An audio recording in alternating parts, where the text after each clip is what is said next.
Normal. Normal. Normal na. Sabi niya normal pa daw ang lahat, wag mabahala, siya ang bahala. Niwi na baba, laging bumubula, kasinungalingan, ginawang kultura. Ang lala, nakaw, maleta, ghost projects. Normal. Mga project hanggang plano lang. Normal. Puro press briefing, wala namang nagawa. Normal. Patakip ng mga skandal. Normal. Mga adik nagkalat sa lansangan. Normal. Presyo ng gasolina, bilis lumubo.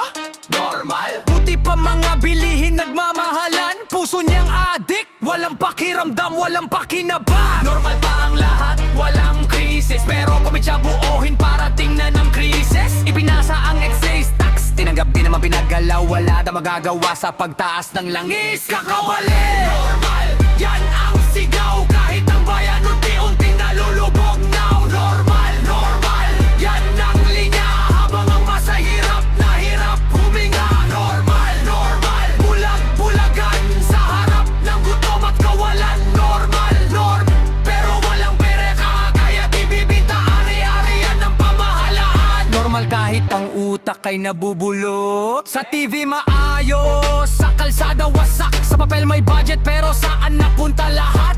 Serbisyo publiko, naging negosyo. Boto kapalit ng pangakong ilusyon na mga trapo nakaliti sa kamera, pero sa likod ka ba ng bayan ang target nila? House anong ginagawa? Takot at puro paninira. Priority ang kanilang mga sarili. Sa bayan walang silbi, hindi kaya makonsensya at